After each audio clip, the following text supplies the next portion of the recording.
د افغانستان د ملي جنبش ګوند مشر عبدالرشید دوستم او د ملي مقاومت جبهې مشر احمد مسعود په آنلاین ویناو کې وویل چې د دوی په مشرۍ د طالبانو ضد جبهه په تیرو 3 کلونو کې د نړیوالې ټولنې لخوا هیره شوې او یوازې پاتې شوې ده. خو دوی دواړو بیا وویل موږ د طالبانو خلاف جګړې ته چمتو یو او افغانستان له طالبانو له منګلو خلاص کو.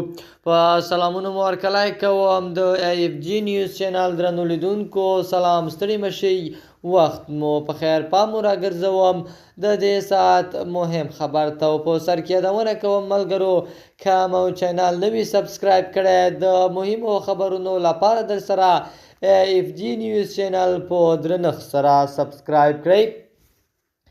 د افغانستان د ملي جنبش ګوند مشر او د ملي مقاومت جبهې مشر احمد مسعود د سې شنبې په ورځ د هډسن څیړنیز انسټیټیوټ په آنلاین غونډه کې وویل چې د ملي مقاومت جبهې NRF یوازینی ځواک دی چې په افغانستان کې د تروریزم پر ضد په نړیواله جګړه کې ښکېل دی، خو له بده مرغه هغه یوازې پاتې شوي. هغوی زیاته کړه چې موږ یوازې پاتې شوي یو او له ټولو نړیوالو هیوادونو هیر شوي یو. مسعود په دې غونډه کې د خپلو خبرو په یوه بله برخه کې وویل که څه هم د ده تر مشرۍ لاندې جبهه په دې موده کې یوازې پاتې شوي خو د ښه ژوند لپاره د خلکو له حقونو څخه دفاع کوي.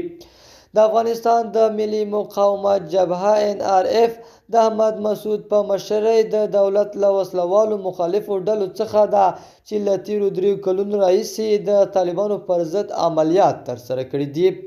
په همدې حال کې د هډسن څیړنیز انسټیټیوټ په یو نوي راپور کې د امریکا له حکومت غوښتي چې د احمد مسعود په مشرۍ د افغانستان د ملي مقاومت له جبهې وسلوالې او غیر وسلوالې مرستې وکړي. د AFG نیوز چینل درنو لیدونکو، دا زموږ د دې ساعت چمتو شوی خبر. د نورو مهمو خبرونو لپاره در سره AFG نیوز چینل په درنښت سره سبسکرایب کړئ. تر بیا ښې چارې، د الله په امان.